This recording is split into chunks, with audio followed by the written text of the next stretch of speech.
vamos lá. Só revendo um pouquinho, que a gente vai falar do resto das talassemias. Então, a talassemia é um grupo heterogêneo de doenças genéticas e tem vários subtipos. Então, na aula passada, a gente viu sobre a alfa-talassemia.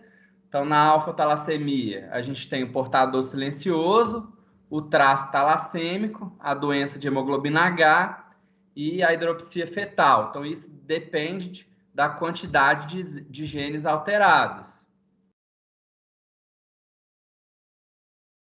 E a beta-talassemia, o indivíduo afetado, ele pode ser heterozigoto, então ele tem apenas um gene que é beta-talassêmico. Então é aquele paciente que tem diminuição de síntese de cadeia beta, e o homozigoto tem os dois genes beta-talassêmicos. Então ele tem ausência da produção das cadeias beta.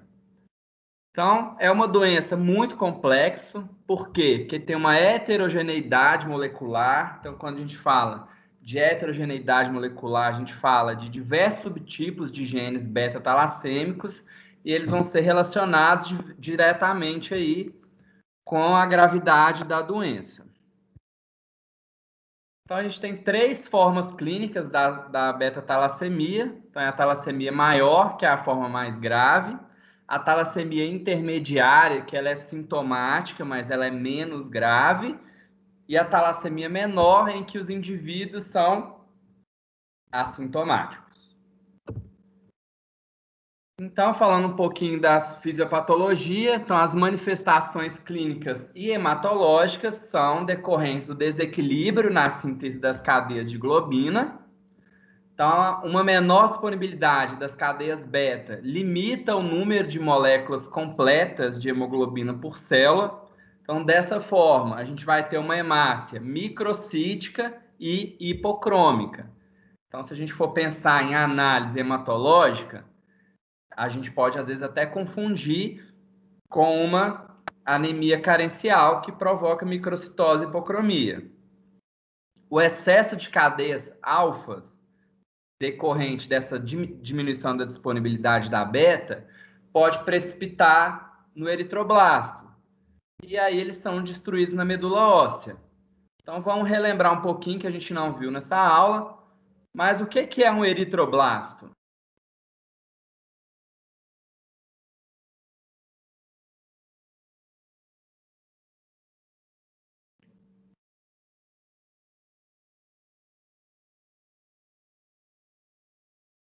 Vamos lá, quem se lembra?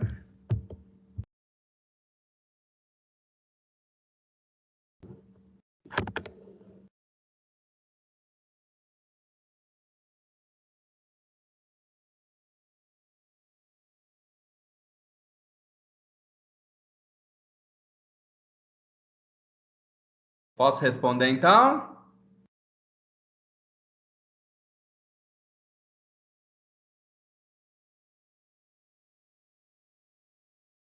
Pode. Então, o eritroblasto é aquela hemácia que é imatura. E a grande diferença entre o eritroblasto e a hemácia é que é uma célula nucleada. Então, é aquela célula que ainda não perdeu o núcleo. Então, a gente tem um processo de eritropoiese que, no fim, o eritroblasto ortocromático ele vai expulsar o núcleo. Então, a gente tem vários eritroblastos. Tem o eritroblasto pró-eritroblasto, eritroblasto basófilo, eritroblasto policromático, eritroblasto ortocromático, e depois que ele expulsa o núcleo, ele vai virar o reticulócito, e depois de uns dias ele vai se transformar numa hemácia madura. Então, essa precipitação nos eritroblastos não é funcional. Então, essas células elas vão ser destruídas lá na medula óssea. Então, a gente tem uma hiperplasia da linhagem eritroide lá na medula óssea, mas essa eritropoiese ela é ineficaz. Então, quando a gente fala de hiperplasia, o que isso quer dizer? Quando a gente fala que a linhagem eritroide está hiperplásica na medula.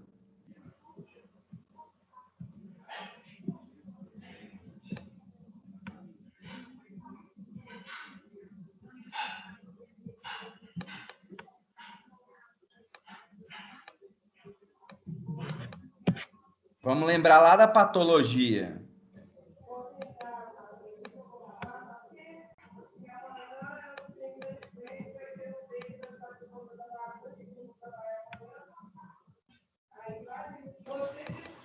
Ô César, sua tela sumiu para mim. Deixa eu ver. Silencia todo mundo aí, que eu acho que tem gente com o áudio aberto.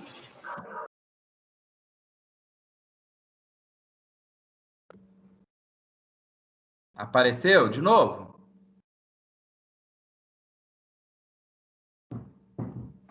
Agora sim.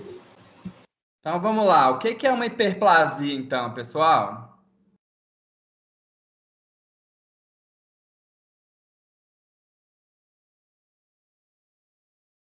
Vamos lembrar lá da patologia.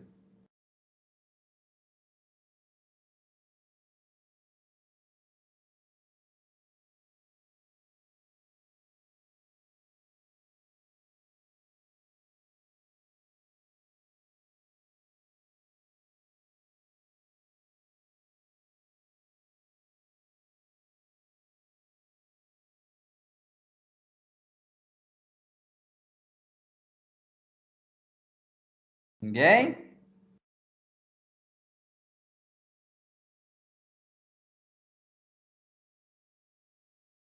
Então, uma hiperplasia é quando a gente tem aumento do número de células.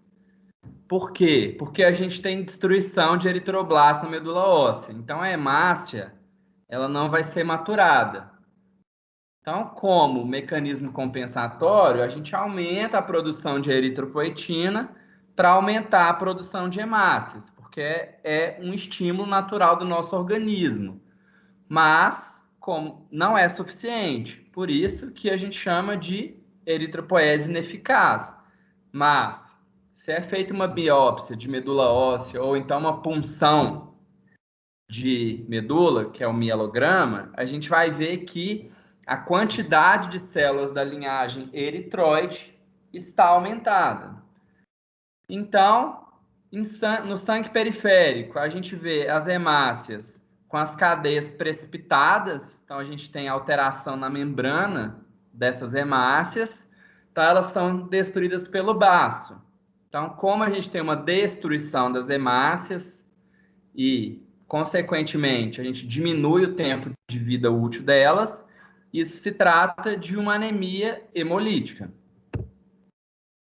Então, a talassemia maior é a forma mais grave, ela é dependente de transfusões, ou seja, aquele paciente que desenvolve essa forma, ele precisa constantemente infundir bolsa de sangue. Então, as manifestações clínicas, elas aparecem aí no primeiro ano de vida. Então, é aquele recém-nascido que tem pouco ganho de peso, que apresenta febre, diarreia. Então, aquele RN que é apático, então ele é adinâmico, irritabilidade e a palidez. Então, a palidez vai ser relacionada, então, com a anemia hemolítica, por causa de um mecanismo compensatório de vasoconstrição periférica. Então, o diagnóstico vai envolver exames tanto da criança quanto dos pais, por se tratar de uma alteração genética, então a gente tem que investigar tanto a criança quanto os pais. E se esse paciente ele recebe o tratamento, as manifestações clínicas elas vão desaparecer e ele terá um desenvolvimento normal. Mas, se ele não recebe o tratamento, o quadro dele é considerado grave e, normalmente, a morte na primeira década de vida. Então, é importante ressaltar aqui que, no caso da talassemia maior, o paciente ele desenvolve uma anemia intensa, então uma hemoglobina abaixo de 7 gramas por decilitro, então isso é grave, e ele também apresenta esplenomegalia volumosa. Então, o baço dele tem o tamanho aumentado. Por quê? Anemia hemolítica, as hemácias elas vão ser destruídas no baço e ele vai aumentar de tamanho. Por quê? Porque ele está aumentando a sua funcionalidade. Então, o diagnóstico, a gente vai evidenciar a anemia, que a gente já falou, a hipocromia. Então, qual que é o índice que a gente vai avaliar? O índice hematimétrico para evidenciar essa hipocromia. Claro, além de evidenciar na microscopia, que a gente falou lá na primeira aula.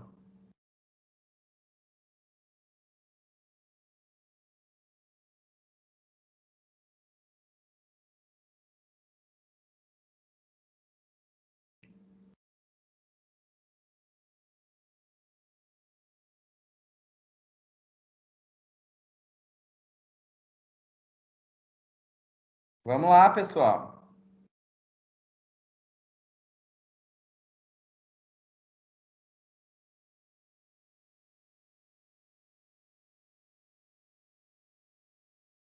A gente estudou o RDW, que é o índice de anisocitose eritrocítica, o VCM, que é o volume corpuscular médio, e o HCM, que é a hemoglobina corpuscular média.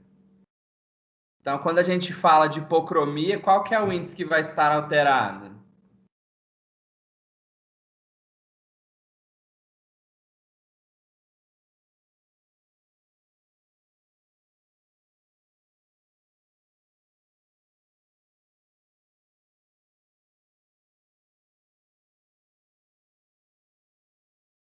Qual que é o índice, pessoal? O próprio nome já ajudou a gente. Hipocromia não tem a ver com a concentração de hemoglobina dentro da célula?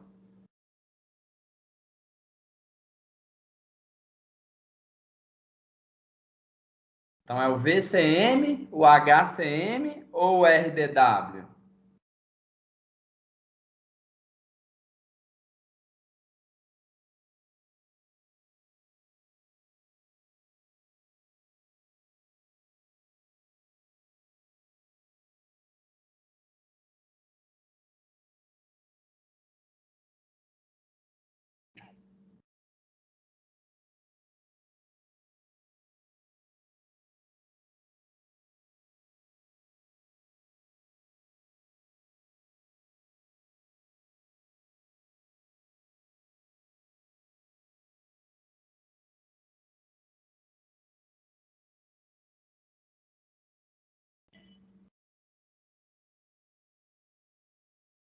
Posso responder então?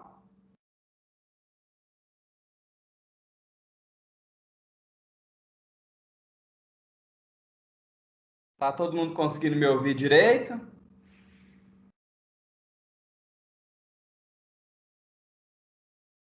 Então é o HCM. Então o HCM dele está abaixo do valor de referência. E na hematoscopia, a gente vai evidenciar uma poiquilocitose, ou seja, a gente tem mais de um formato de hemácias no esfregaço, com presença dos codócitos, que são as hemácias em formato de alvo, e o esquizócito, que são as hemácias fragmentadas sem forma definida. Então, o esquizócito, ele é sempre indicativo de anemia hemolítica. Vamos observar também eritroblastose, ou seja, a gente tem um aumento do número de eritroblastos.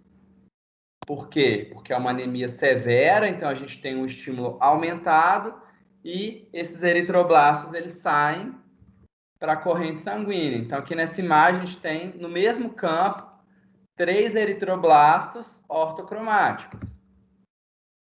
E também devido ao hiperesplenismo, que é o aumento da atividade do baço, o paciente ele desenvolve uma trombocitopenia.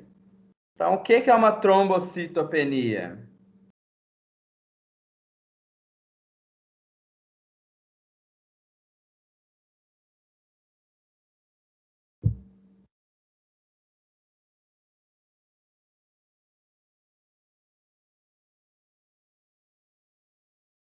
Então, uma trombocitopenia é quando a gente tem a contagem de plaquetas abaixo do valor de referência.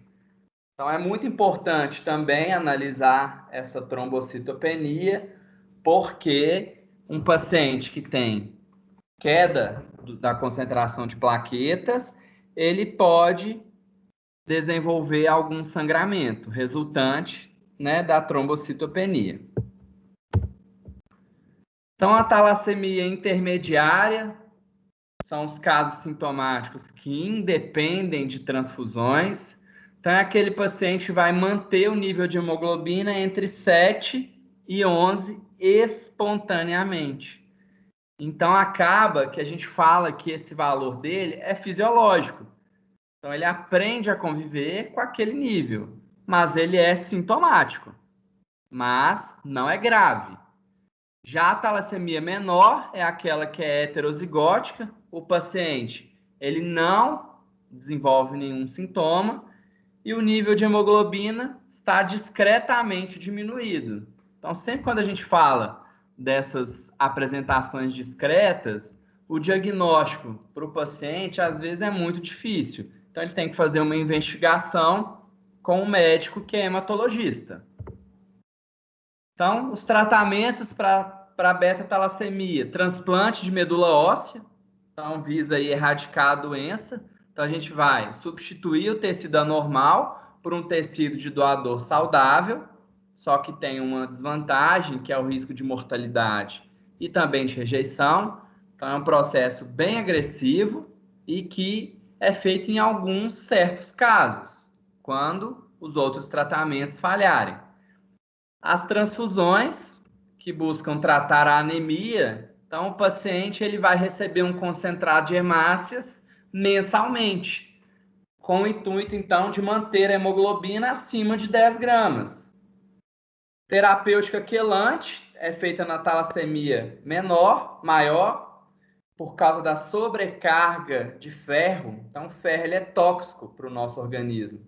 Então, o paciente ele toma um medicamento que é quelante e ele vai quelar aquele ferro para que ele não se deposite no organismo. A retirada do baço, que é a esplenectomia, para corrigir a trombocitopenia, ou então chamada de plaquetopenia, a dor e o desconforto provocado pela esplenomegalia e também por causa do elevado consumo transfusional. Então, é aquele paciente que ele tem que receber muito concentrado de sangue e o baço dele ele é muito reativo. Então, ele toma a bolsa de sangue, a hemácia vai lá e é destruída. Então, a retirada do baço é uma forma de amenizar os sintomas da doença. Ficou claro até agora, pessoal?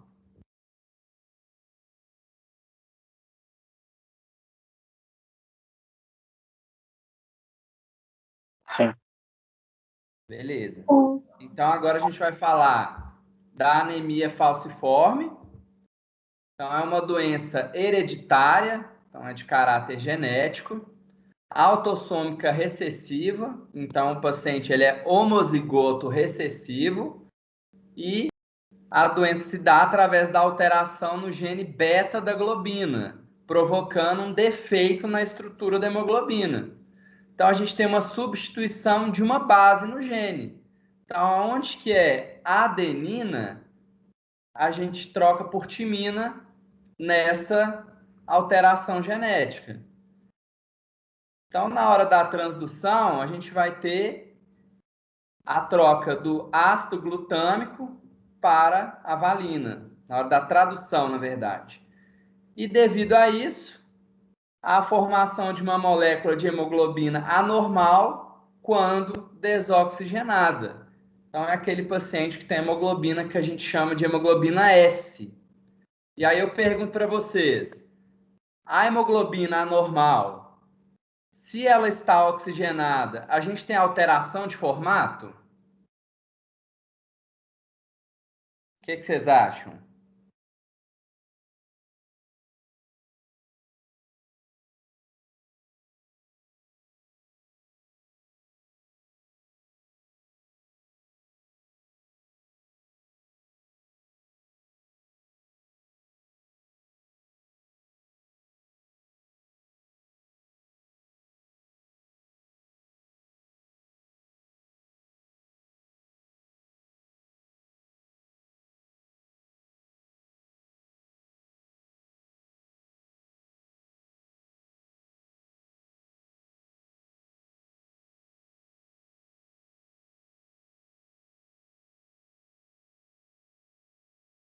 Vocês estão conseguindo me ouvir, pessoal?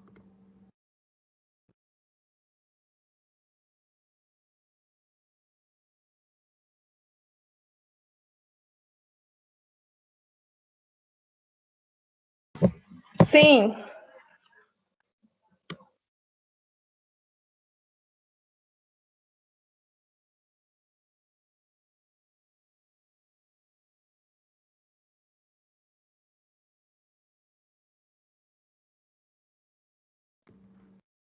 Estão me ouvindo?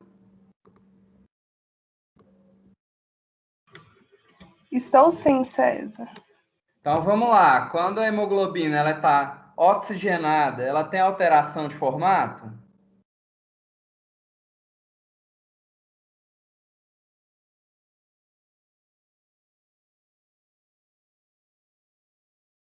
O que vocês acham?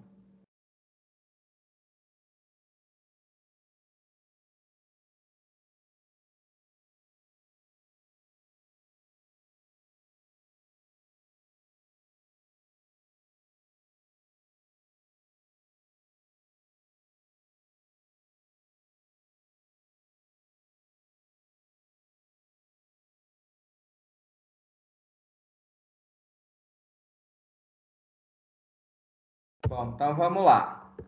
Então aqui é só evidenciando que a gente tem um gene normal e na hora da tradução para proteína, ao invés de ser o ácido glutâmico, vai formar uma valina. Então, como que funciona? Se a gente tem uma pessoa com um gene alterado e um gene sem alteração, ou seja, que a gente tem dois indivíduos que são heterozigotos, então eles não têm anemia falciforme. Eles portam o gene da hemoglobina S. Então a gente tem 25% de ter uma pessoa com anemia falciforme, sem anemia falciforme, 50% de pessoas desenvolveram traço falciforme e 25% do indivíduo desenvolver a anemia falciforme. Então, esse aqui é o homozigoto recessivo, que vai herdar o alelo recessivo da mãe e o alelo recessivo do pai. Vamos falando um pouquinho da genética populacional. Então, é mais prevalente na raça negra. É uma doença que tem maior incidente na África. Então, no Brasil, principalmente em Minas Gerais, a gente tem o maior programa de triagem neonatal do país. Então, a gente já consegue estipular a prevalência de um indivíduo falciforme para cada 1.591 nascimentos. Tem uma informação muito importante, que o paciente que ele é heterozigoto, então ele tem hemoglobina AS, ele é resistente à infecção pelo Plasmodium falciparum. Plasmodium falciparum é aquele que provoca qual doença?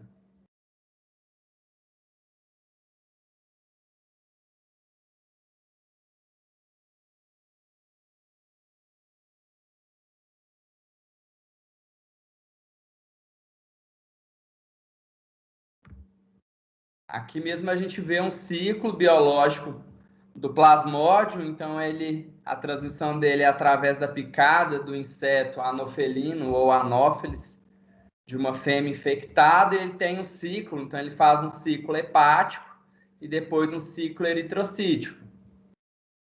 Então ele é aquele protozoário que é o causador da malária. Então, a polimerização da hemoglobina S é a responsável pela patogenia da anemia falciforme. Então, essa polimerização dessa hemoglobina provoca alteração no formato do eritrócito e ele fica em formato de foice. Então, a gente chama essa hemácia de drepanócito. Então, essa célula, ela tem uma diminuição da sua deformabilidade, então ela tem dificuldade, ou seja, resistência para passar pelos capilares, e o aumento de hemoglobina fetal inibe a polimerização e diminui os sintomas. Por quê? Porque a hemoglobina fetal não tem cadeia beta, então ela tem cadeia gama. Então, é natural que um indivíduo portador de anemia tenha um ligeiro aumento da hemoglobina fetal para poder compensar esse dano da hemoglobina S. Então, a hemoglobina S, ela forma a foice, o formato, né, após a desoxigenação. Ou seja, se a gente tem um paciente que não está na crise falcêmica, a hemácia dele não tem formato de foice. Então, é um processo que é reversível. Então, após a oxigenação, essa hemoglobina ela não fica com formato de foice. Só que, se a gente tem a repetição desse processo de oxigenação, desoxigenação com a polimerização da hemoglobina S, favorece a lesão na membrana de algumas células. Então, a gente tem a rigidez e a forma de foice também após a reoxigenação. Ou seja, esse processo contínuo pode provocar o formato da hemácia. Então, as células elas ficam rígidas e falcizadas.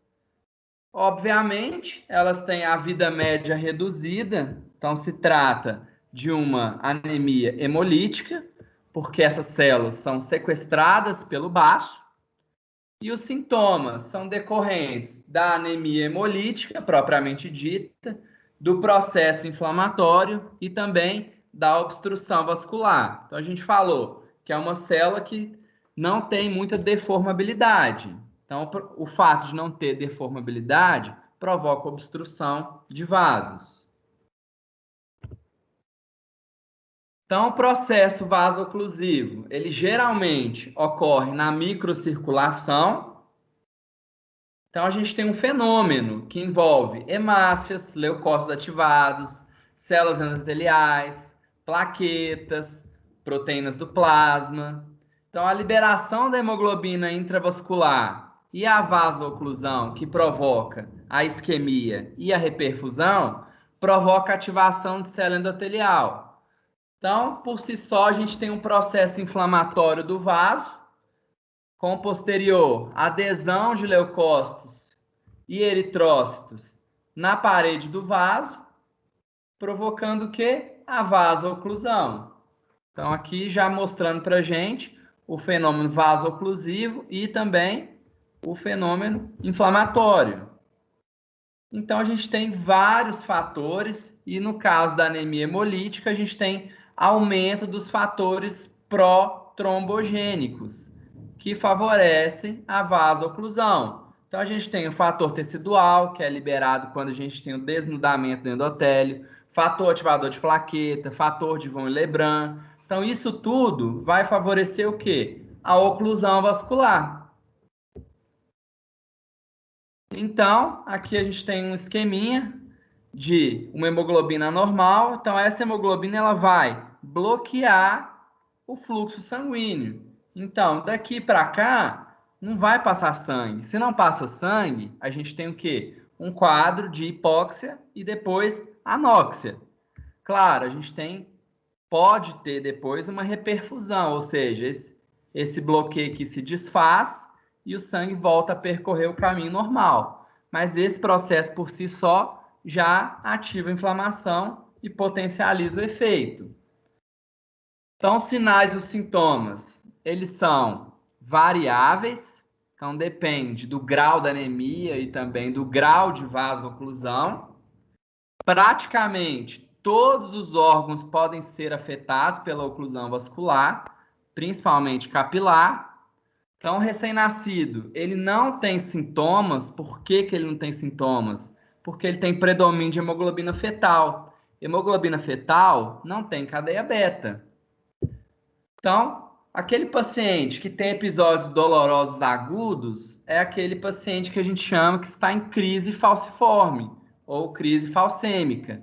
Então, ele tem dor e inchaço de mãos e pés, úlcera de pernas, palidez por causa da anemia, a icterícia por causa da destruição das hemácias, a esplenomegalia por causa do aumento da atividade do baço e também infecções secundárias, que são a principal causa de morbidade e mortalidade. Então, aqui eu coloquei esse exemplo, uma figura mostrando uma esclera de um paciente extremamente ictérico. Então, aqui a gente sabe que a bilirrubina desse paciente está muito aumentado, o olho dele está simplesmente muito amarelo. Então, quando o paciente ele dá entrada com palidez e icterícia, o médico ele já suspeita imediatamente de uma anemia hemolítica. Então, aqui a gente tem um inchaço das mãos por causa do processo de vasoclusão e uma úlcera de perna. Alguém tem uma ideia por que a gente tem a tendência de ter úlcera de perna, quem tem anemia falciforme? Decorrente de qual evento?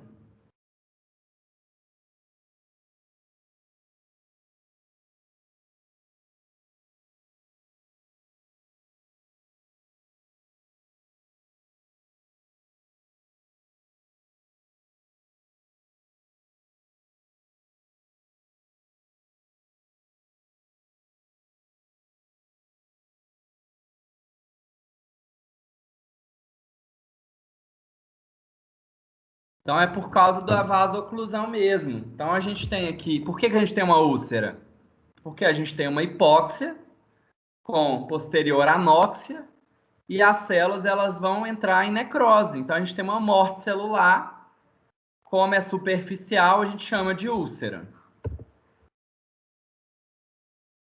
Então aqui, só para mostrar para vocês, a gente tem diversas manifestações clínicas, então vai além do que eu falei para vocês. Então a gente tem inflamações osteoarticulares, o paciente ele pode desenvolver retinopatias, glaucoma, hemorragia, tudo decorrente do processo vasoclusivo, acidente vascular cerebral, então mostrando mais uma vez a vasoclusão e a hipóxia, cardiomegalia como mecanismo compensatório, insuficiência cardíaca, pneumonia, então aqui a gente fala de uma infecção secundária, entre outros. Então, o diagnóstico em neonatos é feito através do teste do pezinho. Então, a gente tem um exame que chama hemoglobinopatias. Então, eles fazem uma triagem. Então, eles olham todas as hemoglobinas, fetal, adulta, hemoglobina S, hemoglobina C. E a principal suspeita vai ser através do hemograma. Então, a gente vai observar uma anemia normocítica e normocrômica, uma hemoglobina entre 6 e 10, aí na fase estável, a presença de eritroblastos. Por que a gente vai ver eritroblasto, pessoal?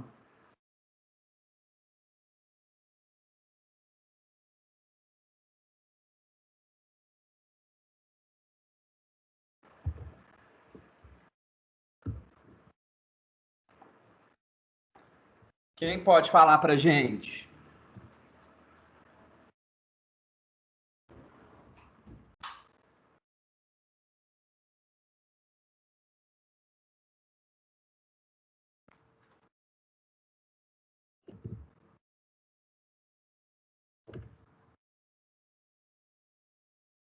Vamos lá.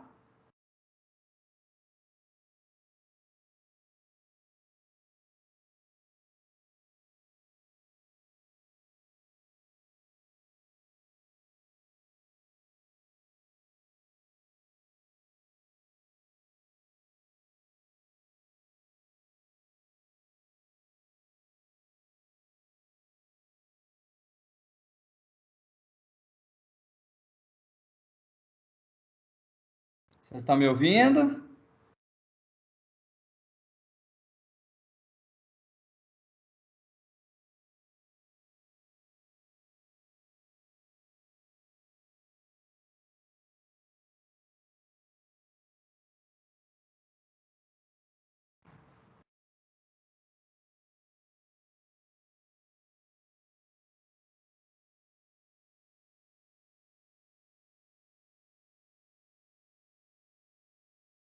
Pessoal?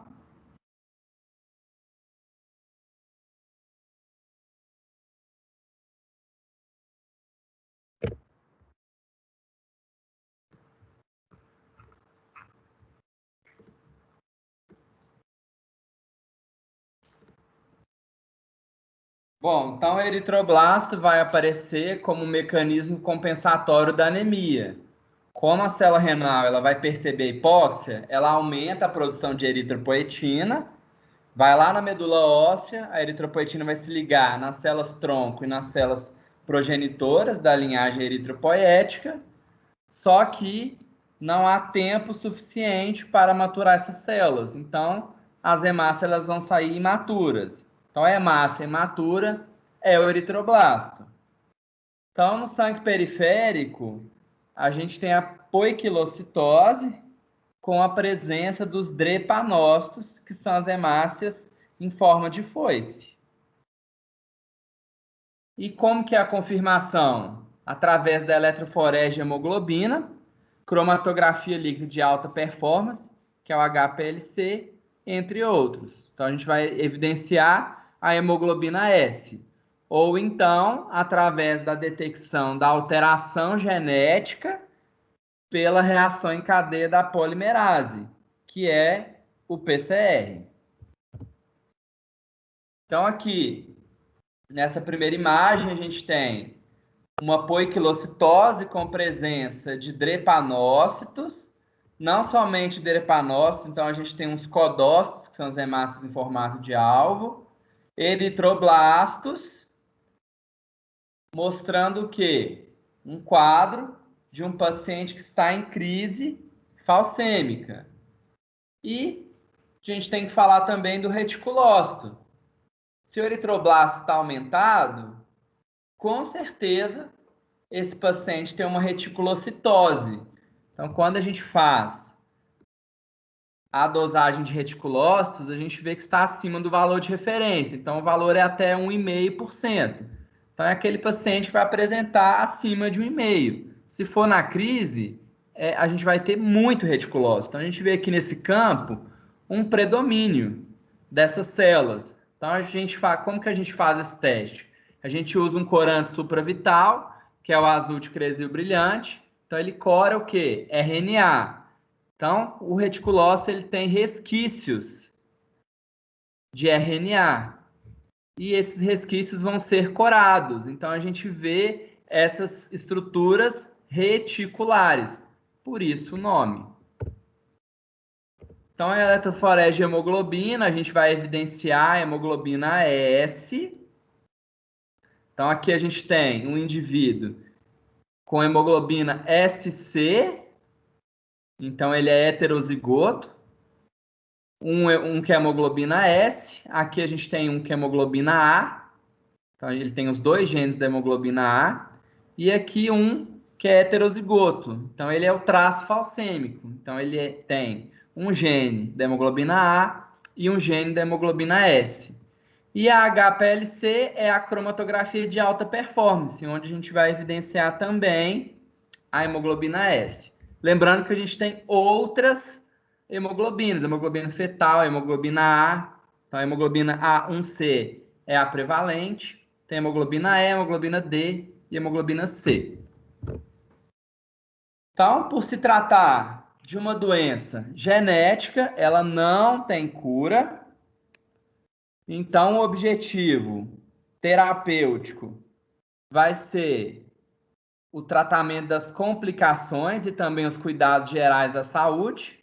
Então, o paciente ele faz suplementação com ácido fólico por causa da hiperplasia eritropoética. Como ele tem uma hiperproliferação, ele vai precisar de ácido fólico para maturar as hemácias. Medicamentos que aumentem a hemoglobina fetal, profilaxia de infecções, porque as infecções elas são a maior causa de morbidade e mortalidade. Tratamento das crises dolorosas, então, quando aquela hemoglobina desoxigena, dependendo do grau, o paciente ele tem a crise vasoclusiva, então ele tem que fazer o tratamento dessa crise. E se o paciente já tiver uma infecção secundária, ele tem que fazer o tratamento da infecção, principalmente quando ele tem uma úlcera. Então, quando ele tem uma úlcera, aquele ambiente favorece a proliferação de micro-organismos. Então, é muito importante fazer o tratamento dessas lesões. Ficou claro até agora, pessoal?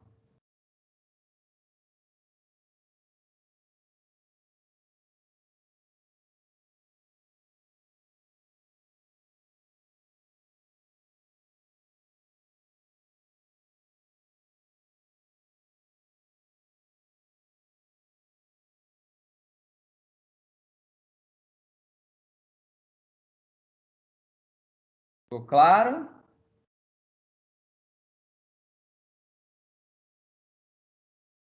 Sim. Beleza. Alguém quer perguntar alguma coisa ou podemos prosseguir?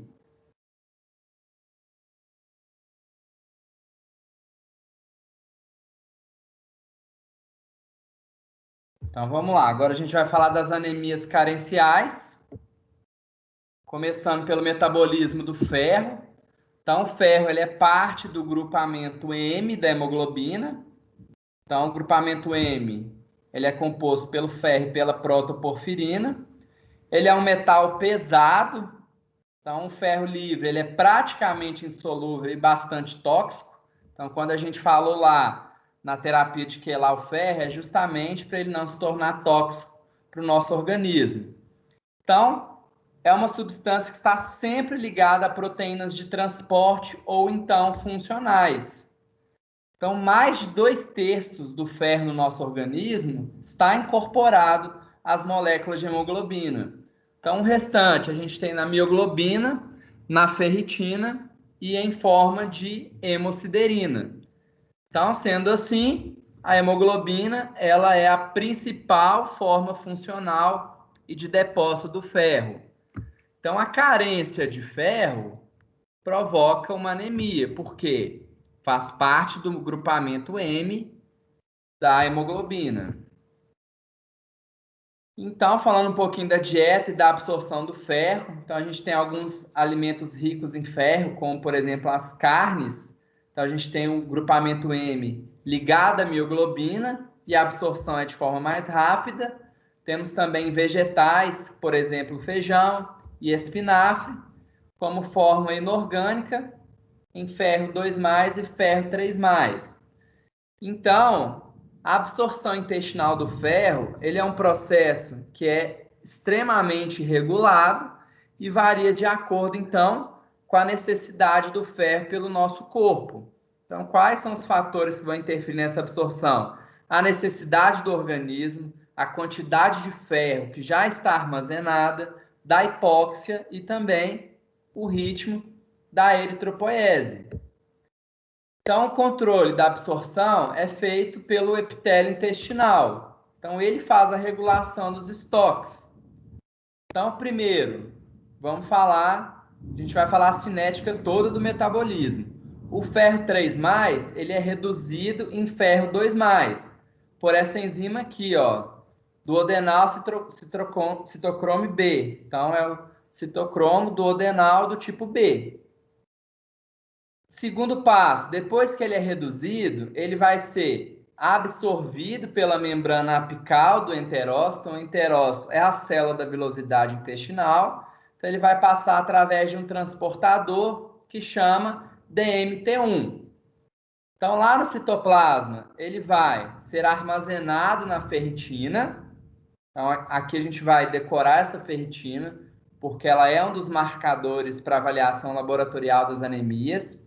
Ela vai atravessar a membrana basal e vai atingir o plasma. Então, a gente tem a ferroportina, por onde o ferro vai chegar na corrente sanguínea. Então, a gente tem aqui uma proteína associada, que é a efastina. A efastina, ela vai oxidar o ferro 2+ em 3+. Então, olha, o ferro, ele tem que ser reduzido e depois, quando ele chegar quando ele for absorvido, ele tem que ser oxidado novamente.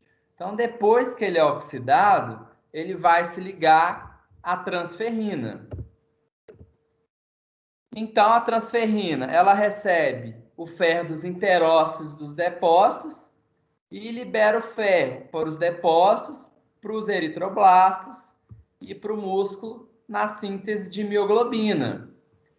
Então, a captação do ferro ligado à transferrina é feita através do receptor de transferrina, que é o TFR1, expresso na maioria das células, e o TFR2, que é expresso nos hepatócitos, enterócitos e células eritróides, ligados, então, ao metabolismo do ferro.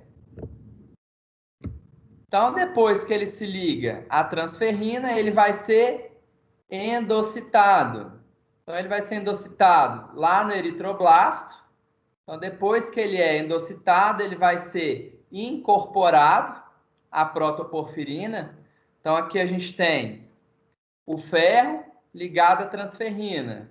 Então, ele vai chegar na célula, ele vai ser endocitado e depois ele vai ser, posteriormente, liberado.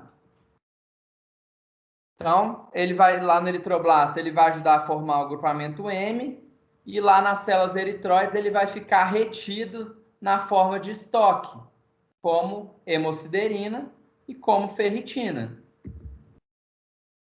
Então, são esses aqui, ó, hemosiderina e ferritina, em células não eritroides.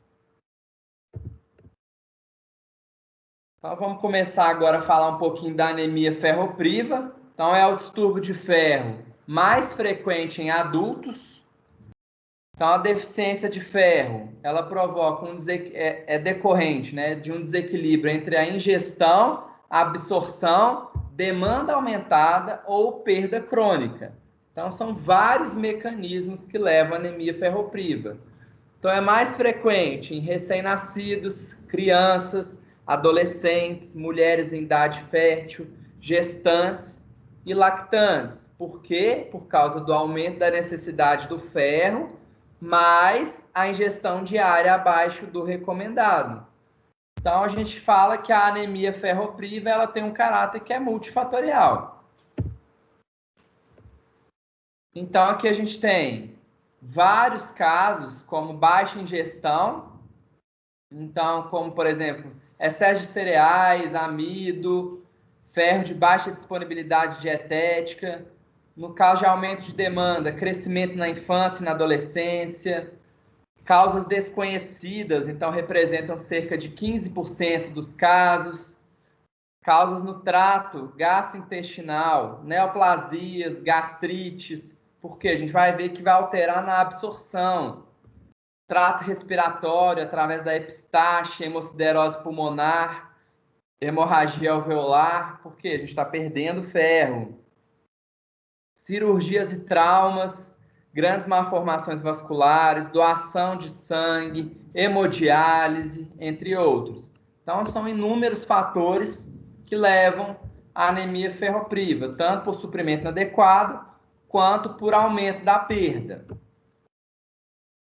Então, uma diminuição da concentração de ferro, consequentemente, diminui a formação do grupamento M, e com isso a gente tem diminuição da síntese de hemoglobina.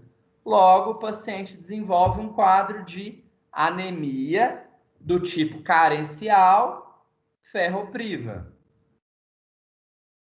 Então, quais são os sinais e sintomas? Então, as queixas elas são leves, então é de instalação insidiosa, e a gente leva muito em consideração a adaptação, que é um processo muito crônico, na maioria das vezes. Então, o paciente ele tem palidez mucocutânea, fadiga, perversão alimentar. Então, ele deseja o consumo de substâncias que não são nutritivas, como gelo, terra, sabão e argila.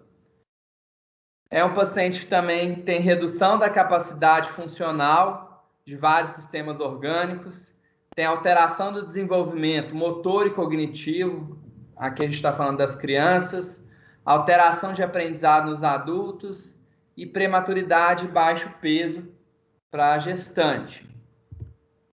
Então, como que é um diagnóstico? Então, o diagnóstico da ferropriva, ele é bem complexo.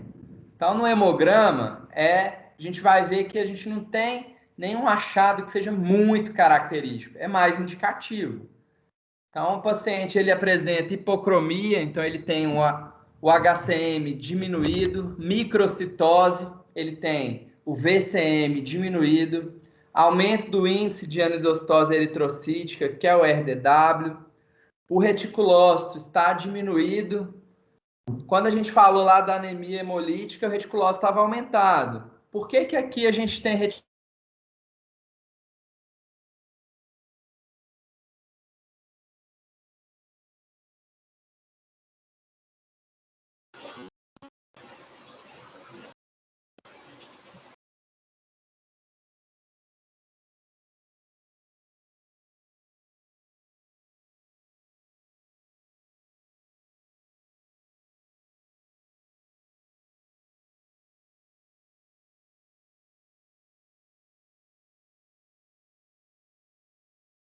Pessoal, a César mandou mensagem aqui, a luz acabou na casa dele, ele vai tentar conectar. Só um minutinho, tá?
Todo mundo me ouvindo?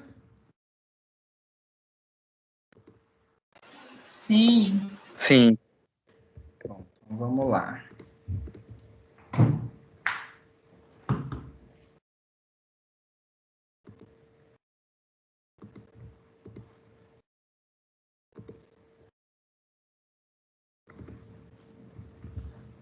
Então, o reticulócito está diminuído. A gente falou que lá na anemia hemolítica o reticulócito está aumentado. Por que que aqui o reticulócito está diminuído?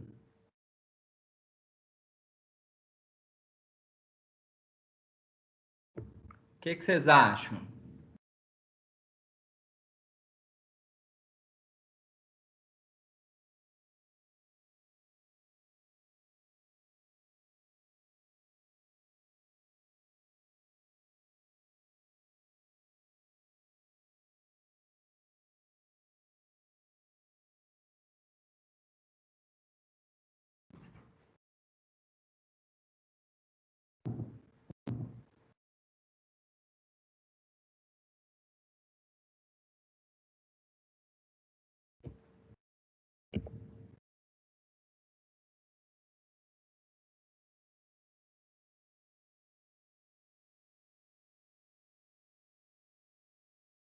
Hein, pessoal?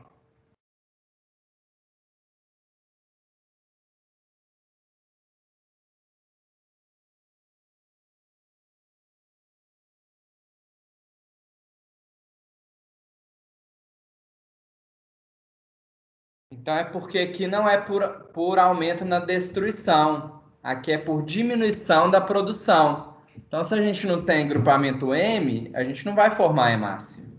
Então, o reticulócito vai estar diminuído. Então, o principal para o diagnóstico da anemia ferropriva é a análise da cinética do ferro. Então, é a dosagem da ferritina sérica, que está diretamente relacionada com a quantidade de ferro intracelular. Então, a ferritina está diminuída. O ferro sérico, que circula ligado à transferrina, também está diminuída. A transferrina, que é a enzima de transporte, vai estar aumentada, porque ela precisa mobilizar mais ferro. A capacidade total de ligação de ferro, que estima os sítios de ligação de ferro disponível, vai estar aumentado. e o índice de saturação da transferrina, que é o ferro sobre a capacidade total ou a transferrina, vezes 0,71, vai estar, então, diminuída. Então, é o contrário da transferrina. Então, é bem complexo. Por quê? Porque a gente tem que saber diferenciar uma deficiência de ferro latente de uma eritropoiese deficiente de ferro para uma anemia por deficiência de ferro. Então, em todos os 3 casos, a gente tem ferro medular ausente. Então, o receptor de transferrina está aumentado em todos os 3 casos. A ferritina, na doença latente, pode estar normal ou diminuída. A transferrina, ou a capacidade total de ligação do ferro, pode estar normal ou aumentada. Na eritropoiese deficiente e na anemia, elas estão aumentadas. Ferro sérico vai estar diminuída nas 3. O índice de saturação, na deficiência latente, ela pode estar normal. Nas outras, ela já é abaixo do valor de referência. Reticulócitos também, para deficiência latente, normal ou diminuído. Nas outras, diminuído. Então, aqui a gente começa a ver que são limites que se interpõem entre si. Então, a análise ela é complexa, ela envolve os parâmetros clínicos e também, minuciosamente, a análise da cinética do ferro. Então, o paciente tem deficiência latente, a hemoglobina dele é normal. Se ele tem uma eritropoiese que está deficiente de ferro, ela pode ser normal ou ligeiramente diminuída.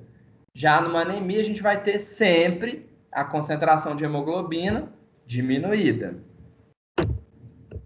Então, o tratamento é através de reposição de ferro via venosa ou então via oral, que é a ingestão de sulfato ferroso. Ficou claro até agora, anemia ferropriva?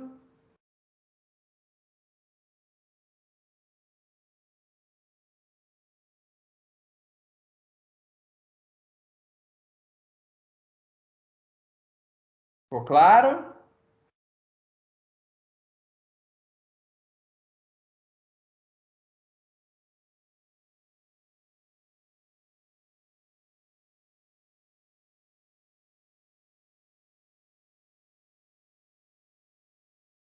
Vocês estão me ouvindo, pessoal?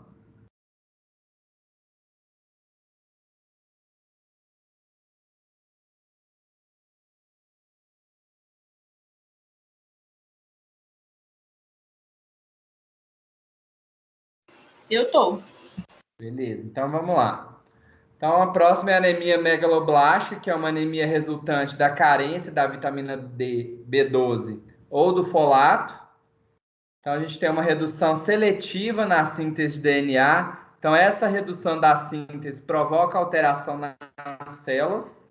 Então, a gente tem alteração em todas as séries hematológicas, tanto hemácias quanto leucócitos, quanto as plaquetas. E a gente tem também sintomas em locais com grande proliferação celular, como intestino delgado, língua e útero. Então, a vitamina B12, a gente adquire ela através da dieta, na ingestão de produtos de origem animal. Então, a gente precisa de uma necessidade ínfima diária de vitamina B12, que é de 0,5 a 2 gramas. Então, vegetarianos que ficam vários anos sem ingerir alimentos de origem animal, aí eles precisam fazer uma reposição dessa vitamina. E a absorção da vitamina B12, ela ocorre lá no ilho. Só que essa absorção ela vai depender da ligação do fator intrínseco, que é produzido pelas células parietais lá no estômago. Resumindo, a gente tem a absorção intestinal, mas se a gente não tem a ligação do fator intrínseco, que é produzido lá no estômago, a B12 ela não é absorvida. Os folatos, então a gente também ingere através da dieta produtos de origem animal, vegetais e frutas. A reserva no nosso organismo é extremamente baixa, cerca de 5.000 picogramas, microgramas, aliás. Uma dieta carente, os níveis caem em 2 semanas. Então, de 3 a 4 meses, o paciente já desenvolve anemia megaloblástica. E a absorção do folato também é realizada lá no intestino delgado. Então, a anemia megaloblástica associada ao folato é devido muito ao aumento da necessidade diária, como, por exemplo, na gravidez e durante o crescimento. Então, aqui a gente tem alguns casos de deficiência de vitamina B12. Então, pode ser através da ingestão insuficiente, no caso de vegetarianos, distúrbios gástricos, como anemia perniciosa, paciente que faz a retirada do estômago. Então, aquele paciente tem uma neoplasia, um adenocarcinoma gástrico. Ele precisa fazer a retirada do estômago. Com isso, ele não vai ter fator intrínseco. Então, obviamente, ele vai desenvolver anemia megaloblástica se essa vitamina não for reposta. Deficiência congênita de fator intrínseco é alguma anormalidade da molécula do fator. Má absorção no íleo, então pode ser devido à insuficiência pancreática, síndrome da alça cega, doença de Crohn, doença celíaca, ressecação do íleo. Algumas drogas como omeprazol, bloqueadores, H2, coxina, neomicina, entre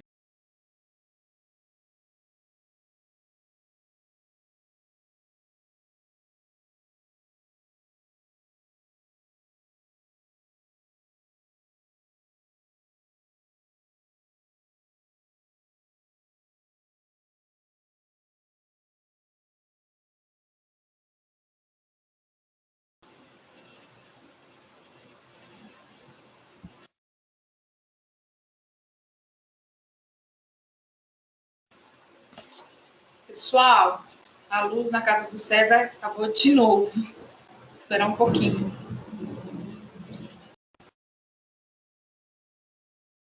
Percebi. De repente acabou.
Todo mundo me ouvindo, pessoal?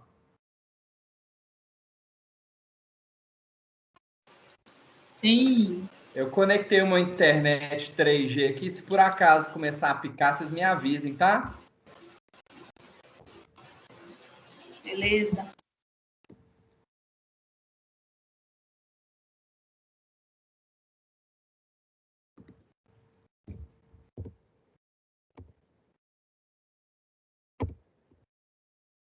Então vamos lá. A vitamina B12 e o folato, eles participam da síntese da timidina.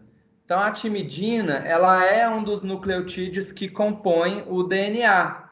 Então a vitamina B12, ela entra aqui na conversão da homocisteína e da metionina, e o folato aqui na conversão da uridina com a timidina, para a timidina. Então, se a gente tem uma queda de vitamina B12 ou então de folato, a gente diminui a formação da timidina, com isso a gente tem diminuição da síntese de DNA. Então, a síntese inadequada de DNA tem como consequências modificações no ciclo celular, retardo da duplicação do DNA e defeitos no reparo da molécula. Então, a síntese de RNA não está alterada porque a timidina não participa da síntese dele. Então, a gente não tem redução da produção de proteínas citoplasmáticas e do crescimento celular. Então, a lentidão da divisão celular na fase S do ciclo celular, então é quando a gente tem a duplicação do centro, duplicação dos cromossomos, e aqui a gente tem a lentidão nessa fase. Então, a gente aumenta a quantidade de DNA, diploide e tetraploide dentro da célula. Então, a gente vai observar o quê? Alterações cromossômicas, como gaps, fraturas e também separação prematura do centrômero. Então, a maioria dessas células, elas não vão completar a divisão celular e elas vão ser destruídas prematuramente lá na medula óssea. Por quê? Porque aqui a gente tem um retardo, alteração cromossômica, então essa célula se torna uma célula aberrante. Então, ela vai ser destruída na medula óssea. Só que essa desorganização ela é reversível após o tratamento. Por quê?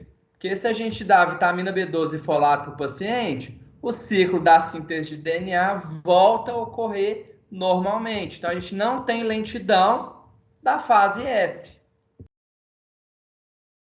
Então, a deficiência da vitamina B2 ou do folato provoca um quadro morfológico idêntico, tanto para a carência de um quanto para o outro, tanto no sangue periférico quanto na medula óssea. Então, a gente tem a produção de células com o tamanho aumentado, por quê? Porque a gente tem aquela lentidão e a duplicação de material genético e alterações morfológicas características. Grande parte das células vão morrer na medula óssea antes de completar o desenvolvimento e a gente tem intensa desordem de maturação nas 3 linhagens, mas é mais evidente a desordem na série eritrocítica. Então, cerca de 10 a 20% dos eritrócitos vão sobreviver e se tornar viáveis lá no sangue periférico. Então, qual que é o resultado dessa alteração? Então, a gente tem uma anemia macrocítica, megaloblastos na medula óssea, então é por isso que a gente chama anemia de megaloblástica, porque a gente tem células de tamanho aumentado. Número de reticulócitos pode estar normal ou baixo, porque é uma anemia carencial. Então, pode ocorrer uma neutropenia, porque a maioria das células são destruídas na medula óssea, com neutrófilos polissegmentados ou multissegmentados, que é quando ele apresenta mais de 6 lobos, e uma trombocitopenia moderada. Então, a gente vê que a gente tem alteração de todas as linhagens celulares. Então, a avaliação laboratorial. O hemograma, a gente vê uma anemia macrocítica. Então, quando a gente fala de macrocitose, o VCM desse paciente está aumentado. Presença de poiquilocitose com macroovalócitos, então é um ovalócito de tamanho aumentado, esquizócitos, dacriócitos, corpúsculo de Raul-Joly e anel de Cabot. Os neutrófilos apresentando a hipersegmentação nuclear, então eles têm mais de 6 lobos. Ó, aqui a gente tem um neutrófilo com 1, 2, 3, 4, 5, 6, 7, 8 lobos, e aqui ele também tem mais de 6. E lembrando que uma hemácia, ela é do tamanho mais ou menos de um pequeno linfócito. Então, essas hemácias, elas estão praticamente do tamanho do neutrófilo. Então, a gente já começa a ter uma ideia que elas estão macrocíticas. Também, o paciente apresenta no hemograma leucopenia, que é a diminuição da global de leucócitos, e a trombocitopenia, que é a diminuição da contagem de plaquetas. E o reticulócito normal ou baixo. Então, o tratamento é identificar a causa e removê-la, fazer a reposição adequada do nutriente. Então, se essa reposição é feita, existe uma resposta com rápida normalização do quadro hematológico, ou seja, essa anemia megaloblástica ela é revertida. As transfusões sanguíneas são feitas excepcionalmente, elas só vão ser realizadas se o paciente tiver uma hemoglobina muito baixa, cerca de para baixo de 6 gramas por decilitro. Então, é um paciente que precisa corrigir a dieta ou então fazer uma reposição parenteral com a B12 ou reposição do ácido fólico. Ficou alguma dúvida de anemia megaloblástica, pessoal? Esqueci de perguntar para você. Oi? Eu esqueci de perguntar para você o anel de Nabu. Também de Nabu é diferença ou não? Só tem Nabu mesmo? É só anel de Cabot que fala. É isso que você está perguntando? Isso. Não, é só anel de Cabot que a gente fala. É aquela inclusão que parece o número 8, ou então ele pode ser dobrado, ou então em formato de anel. Tem. Deu para entender? Sim. Então, ele é resquício de material genético. Mais alguém quer perguntar alguma coisa da anemia megaloblástica?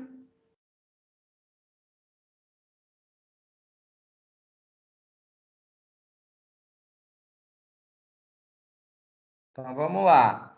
Anemia aplástica. Então, é uma doença rara e heterogênea. O paciente ele tem pancitopenia em sangue periférico. Então, o que é pancitopenia? Alguém pode me dizer?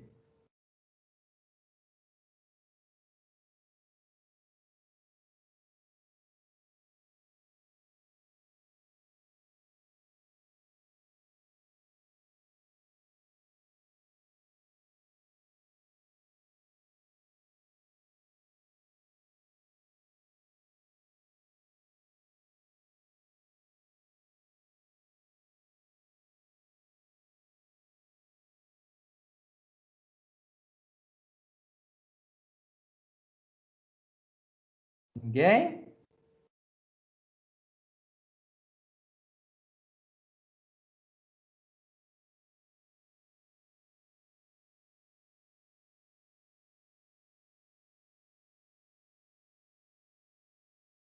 Então, pancitopenia é quando a gente tem a queda das 3 linhagens no sangue periférico.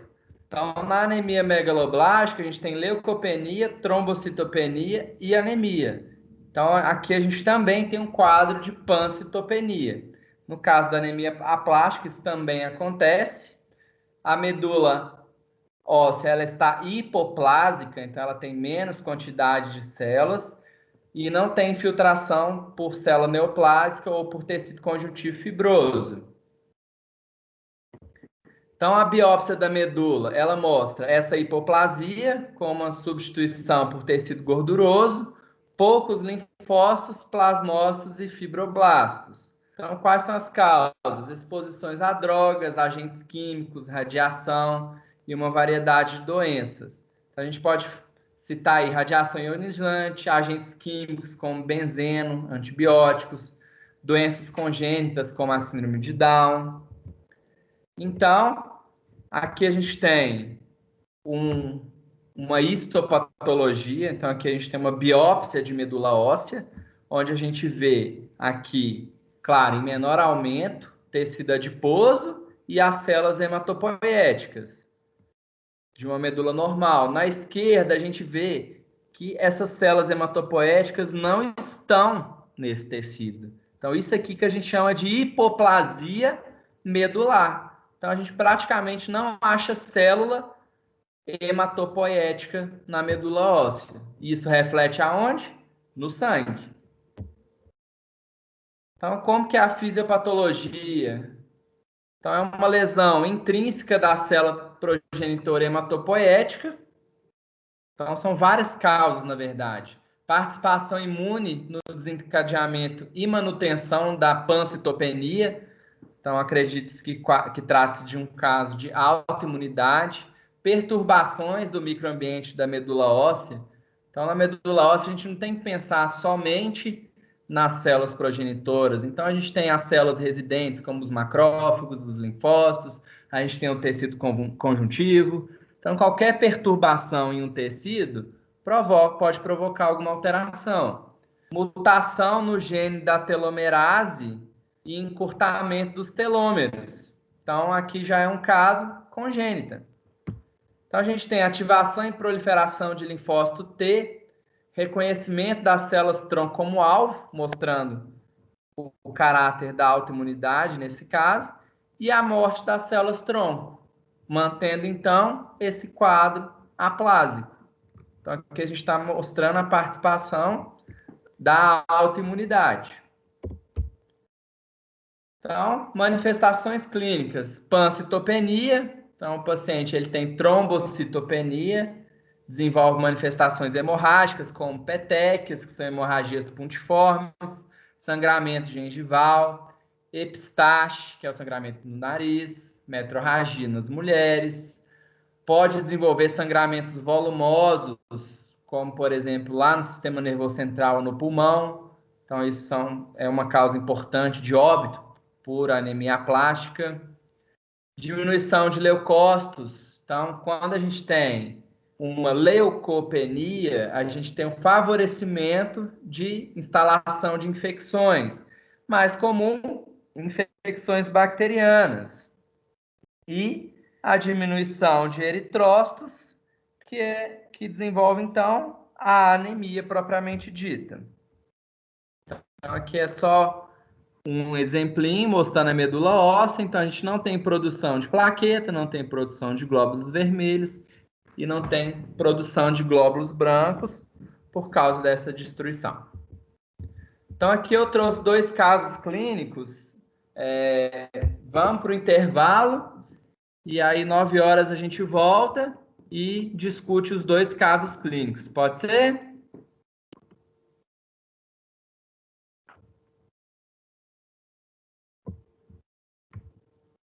Pode ser, pessoal?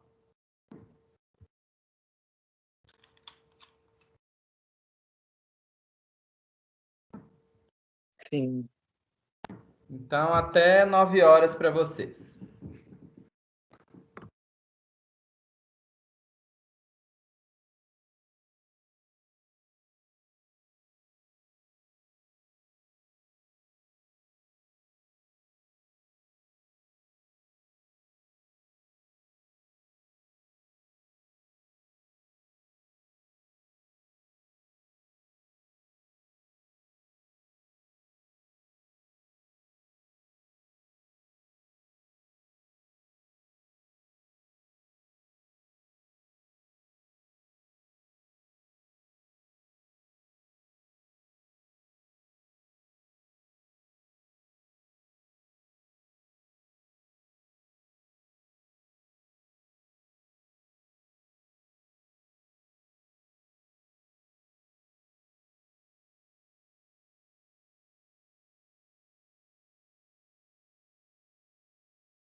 Vamos lá então, pessoal.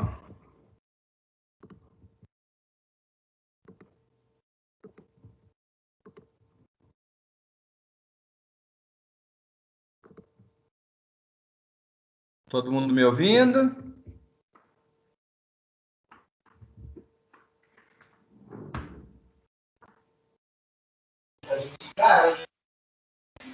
Tô te ouvindo. Vamos lá, eu vou deixar uns 5 minutinhos aí o caso clínico para vocês resolverem e a gente discutir, beleza?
Vamos lá então, pessoal.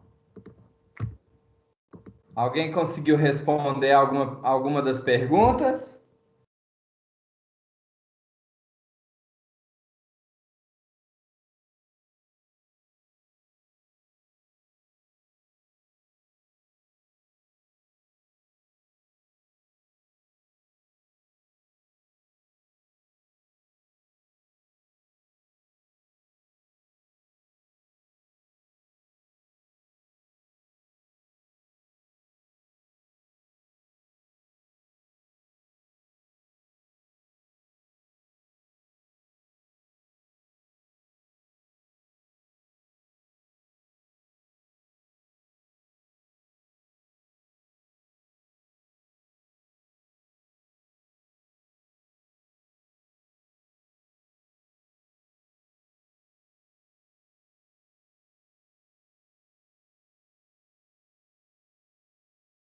Ninguém?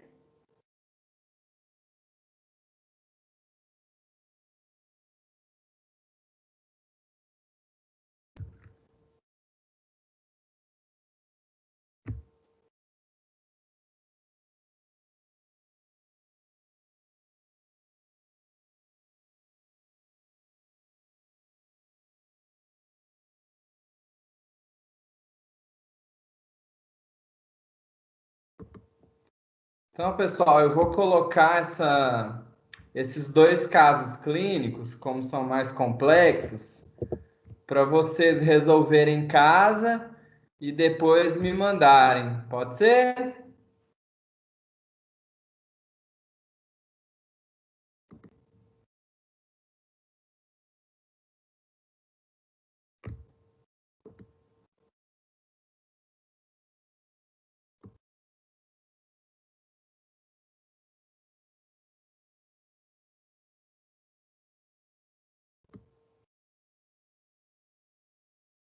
Alguém quer perguntar mais alguma coisa?